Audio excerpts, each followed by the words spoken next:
Boa noite, amigos. Boa noite. Hoje, 2 de julho de 2018, nós estamos reunidos para estudarmos a obra Revista Espírita. Nós estamos no capítulo que retrata a dissertação de Além-Túmulo, o mês de fevereiro de 1859. Vamos envolver a nossa irmã Aramita para fazer a nossa prece de abertura. Logo depois, iremos dar continuidade no estudo.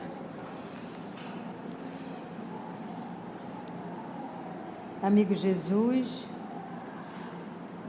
queremos te agradecer a oportunidade, a cada um de nós aqui presente, encarnados e desencarnados, de poder estudar essa obra que há mais de 100 anos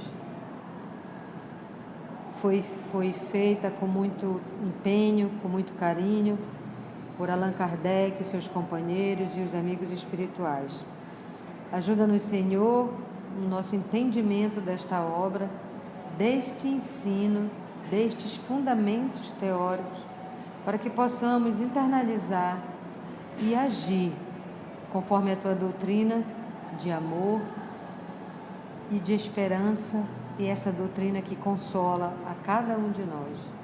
Ajuda-nos, Senhor, porque Tu sabes quantas vezes estamos no local, mas o pensamento está longe. Ajuda-nos a ficarmos presentes neste momento para saborearmos mais e mais essa oportunidade. Que assim seja. Essa dissertação de Além-Túmulo é sobre a infância. E continuando, o espírito que deu essa comunicação pelo médium do Senhor Nelo diz: vedes que os caminhos de Deus são sempre os melhores e que, quando se tem puro coração, fácil é conceber a explicação. Com efeito, imaginai que o espírito das crianças que nascem entre vós pode vir de um mundo onde adquiriu hábitos completamente diferentes.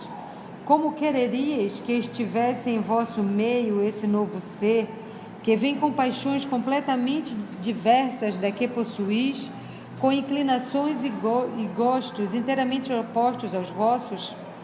Como quereríeis que se incorporassem em vossas fileiras de modo diferente do que Deus o quis, isto é, pelo crivo da infância?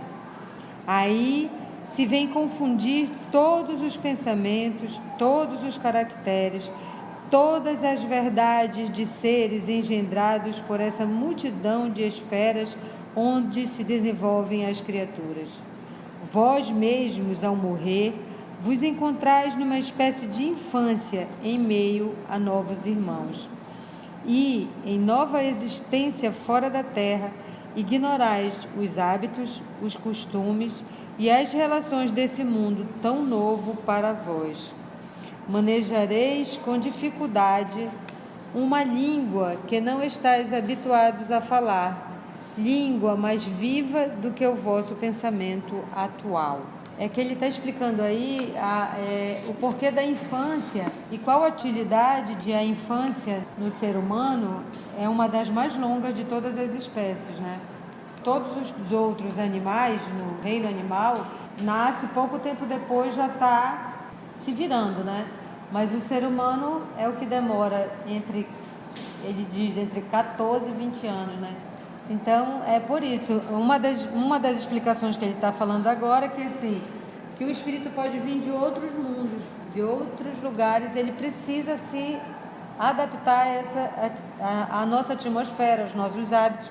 E aí ele faz a analogia da mesma forma quando a gente desencarnar. É uma espécie de infância que a gente vai ter que se habituar com uma nova linguagem, com tudo diferente. A infância tem ainda outra utilidade. Os espíritos não entram na vida corporal senão para se aperfeiçoarem, para se melhorarem. A fraqueza da tenra idade os torna flexíveis, acessíveis aos conselhos da experiência e daqueles que devem fazê-los progredir. É então que podemos reformar o seu caráter e reprimir seus maus pendores. Tal é o dever que Deus confiou aos pais, missão sagrada pela qual hão de responder. E aí é o que outra utilidade da infância, que a gente entra na vida corporal para se aperfeiçoar. Preste atenção que ele fala aqui, ele não fala em aprender, ele fala em reformar e reprimir. Então eu só reformo o que já está pronto e eu só reprimo o que já existe. Então, na realidade, a gente geralmente faz assim, eu eduquei esse menino. Não, a gente não educa, ele se reeduca, porque ele já vem com os seus pendores. Então, a infância, aí ele diz, né, a fraqueza da tenra idade os torna flexíveis. Se somos espíritos milenares, não somos espíritos de primeira vez aqui na Terra, se não tivesse esse período para a gente reaprender ou reprimir com outras experiências, a gente ia repetir as mesmas coisas. E ainda com a infância, os espíritos dizem que a gente repete os mesmos erros séculos e séculos, né? Como diz um espírito, até o Haroldo que conta, pelo menos erra diferente, né? Faz não sei quantas vidas que tu está errando nesse mesmo ponto. Então, erra diferente. Então, a infância também serve para isso, para reformar o caráter. E ele fala que tal é o dever que Deus confiou aos pais, missão sagrada pelo qual hão de responder. Só ainda falando da palavra reformar, se o teu sofá está em perfeito estado, você vai levar para reformar? Não. Se leva para reformar é porque existem o quê? Defeitos. Precisa de ajustes. Aí você vai levar aquele material para ser reformado. O período da infância é o período para você fazer a reforma, que ele está falando aqui, a infância, ele não está falando da juventude ou a fase adulta. O momento de corrigir é a infância, é na infância. Na juventude você já vai começar a colher o fruto do que você plantou. Porque o castigo do pai e de uma mãe inconsequente é ter que conviver com um filho inconsequente. Já é o resultado. Faltou a educação lá atrás. Então é na infância. E ele usa o termo reformar. Reformar por quê? Porque não está perfeito. Não está acabado. É preciso. E reprimir, agora para você reformar e para você reprimir, você tem que estar presente. E infelizmente hoje os pais estão cada vez mais ausentes. Então é na infância. Reprimir, para isso você tem que ver. Uma vez olhando, percebendo a atitude equivocada, corrigir. Reprimir. Às vezes a criança chega na sua casa criticando o professor e você vai achar aquilo lindo. Meu filho é muito crítico, minha filha é muito crítica. Continua nesse ritmo para você ver o que monstro você vai estar criando. Ele tira a nota baixa, você vai tomar satisfação com a professora porque a culpa é dela. Vá criando desse jeito. Então é esse processo. Acho que a primeira coisa é compreender. Os filhos que o meu pai entrega não são seres perfeitos. Meu filho não é um quindim. O meu filho é um espírito reencarnado em um planeta de provas, e expiações. Isso já quer me dizer que boa peça não é, que precisa ser ajustado, que precisa ser corrigido. Só que nós esquecemos disso. E a gente vê aquela coisinha cândida, lindinha, fofinha. Nos apaixonamos pela forma e esquecemos da essência, que é o espírito. E que é nessa fase, que é daí a responsabilidade dos pais, ou dos responsáveis, né? Quem está presente, que é isso, de apresentar Deus nessa fase. Que é o que fixa e o que fica para mais mais lá na frente, é essa apresentação de Deus.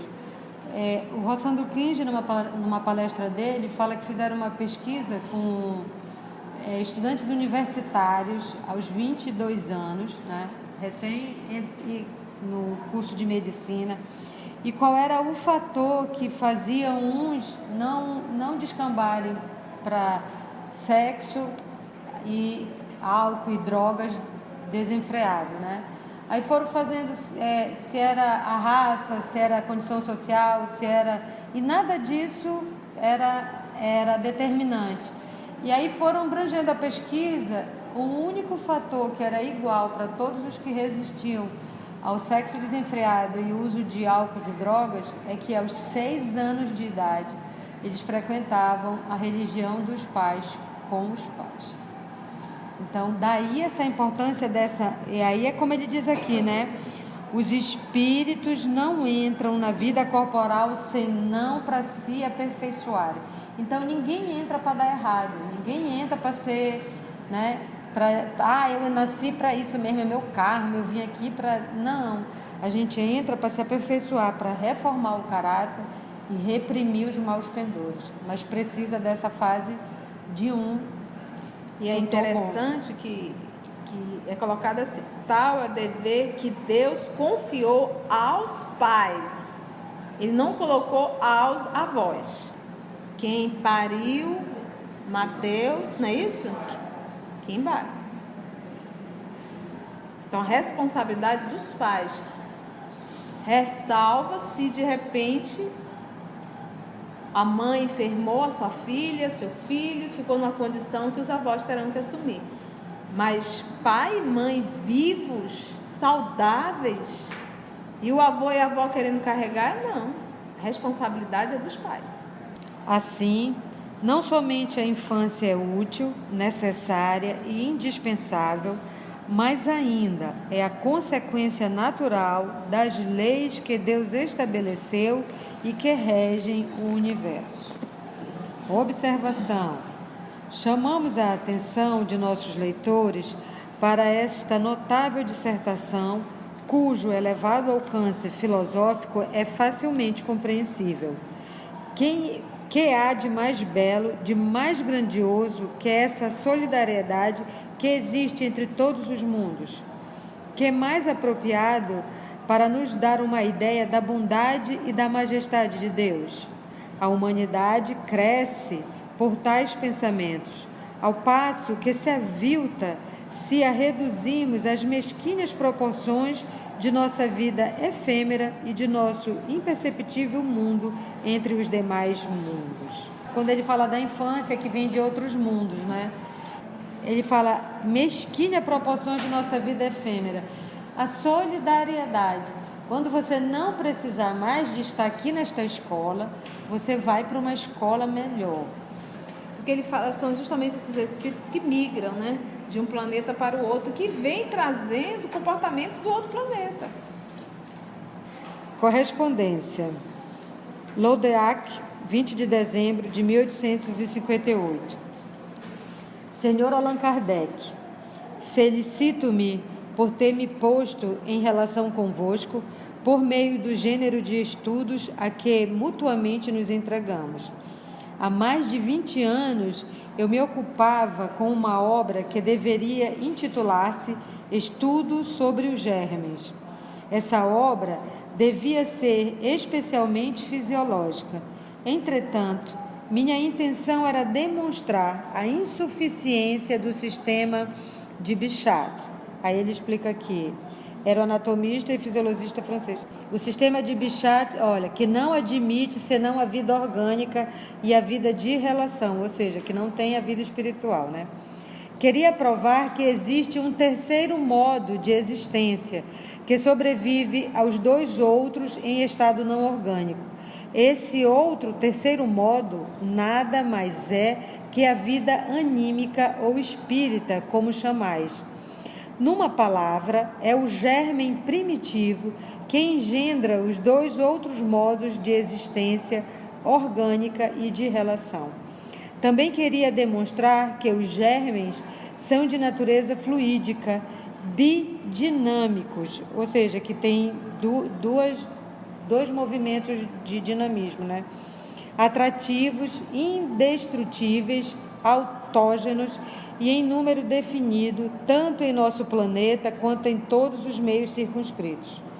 Quando apareceu Terra e Céu, de Jean Reynaud, fui obrigada a modificar minhas convicções. Reconheci que meu sistema era muito limitado e, com ele, admiti que os astros, pela troca de eletricidade que podem estabelecer entre si, devem necessariamente, por meio de várias correntes elétricas, favorecer a transmigração dos germes ou espíritos da mesma natureza fluídica. Então, ele está mandando uma carta para Allan Kardec, que dizer assim, na mesma época do Allan Kardec, esse homem já estudava, só que ele não deu o nome de espírito, né? Ele deu o nome de germes. E ele diz que além da vida orgânica e da vida de relação, existe uma terceira vida que ele chama de germe e que ele diz que era a vida espírita. Então ele estava estudando e fazendo um livro sobre isso, mas só que ele chegou só até certo ponto. E aí quando veio um outro cientista, o Jean Reynaud, que fala do céu e terra, que é dos sistemas de eletricidade, que é diferente os gases daqui, os gases do outro planeta, ele viu que o sistema dele era incompleto. Mas como ele deve ter lido, e isso é dezembro de 58, ele deve ter lido o Livro dos Espíritos e ter essa relação com o Kardec, que ele está felicitando, é porque o Kardec respondeu às lacunas do trabalho dele. E isso também me remete que o Kardec uma vez perguntou para o Espírito de Verdade que se não fosse ele, se outro iria, né? E o Espírito de Verdade que sim, que Deus não deixa a sua obra na mão só de um. Então, quem tem a oportunidade e o privilégio somos nós. Aí, olha, quando se falou das mesas girantes, entreguei-me logo a essa prática e obtive resultados tais que não tive mais nenhuma dúvida quanto às manifestações. Logo, compreendi que chegara o momento em que o mundo invisível ia tornar-se visível e tangível, e que, desde então, marcharíamos para uma revolução nunca vista na ciência e na filosofia. Entretanto, estava longe de esperar que um jornal espírita pudesse estabelecer-se tão depressa e manter-se na França. Hoje, Senhor, graças à vossa perseverança, é um fato consumado e de grande alcance. Estou longe de acreditar estejam vencidas as dificuldades. Encontrareis muitos obstáculos e sereis humilhados, mas, afinal de contas, a verdade brilhará. Chegar-se-á a reconhecer a justeza da observação de nosso célebre professor Gay-Lussac, que é físico e químico francês, que nos dizia em seu curso, a propósito dos corpos imponderáveis e invisíveis, que essas expressões eram inexatas e apenas refletiam nossa impotência no estado atual da ciência, acrescentando que seria mais lógico chamá-los de imponderados. Tudo isso será títulos para o espírito, né? O mesmo ocorre com a visibilidade e a tangibilidade. O que não é visível para um, o é para outro, mesmo a olho nu, de que os sensitivos são o exemplo. Os médiuns, né? Finalmente, a audição, o odor e o gosto, que nada mais são do que modificações da propriedade tangível, nulos se mostram no homem em comparação com o cão, a águia e outros animais. Não há, pois, nada de absoluto nessa propriedade que se multiplicam conforme os organismos. Nada há de invisível, intangível ou imponderável. Tudo pode ser visto, tocado ou pesado quando nossos órgãos, nossos primeiros e mais preciosos instrumentos, se tiverem tornado mais sutis. Legal. As diversas experiências que recorrestes para constatar nosso terceiro modo de existência, agora ele já fala, a vida espírita, peço, acrescenteis a seguinte: magnetizai um cego de nascença e no estado sonambúlico dirigir-lhe uma série de perguntas sobre as formas e as cores. Se o sensitivo estiver lúcido, provar-nos-á de modo perrepitório, ou seja, categórico, que sobre essas coisas tem conhecimentos que só poderia ter adquirido em uma ou em várias existências anteriores. Termino, Senhor, rogando que aceiteis meus mais sinceros cumprimentos pelo gênero de estudos aos quais vos consagrais. Como jamais temi manifestar as minhas opiniões, podereis inserir essa carta em vossa revista, se julgares que seja útil. Vosso todo devotado servidor, Morrer, doutor em medicina. Aí o Allan Kardec comenta, né? Sentimos-nos muito felizes com a autorização concedida pelo doutor Morrer para publicarmos a notável carta que acabamos de ler. Ela prova que, ao lado do homem de ciência, há nele o homem judicioso, que vê algo mais além das nossas sensações e que sabe sacrificar as suas opiniões pessoais em benefício da evidência. Nele, a convicção não é fé cega, mas raciocinada. É a dedução lógica do sábio, que não pensa tudo saber.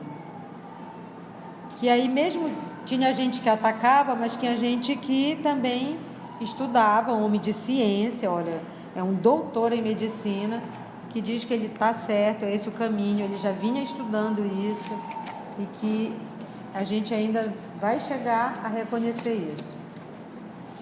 Já tem livro que é a reencarnação como lei biológica.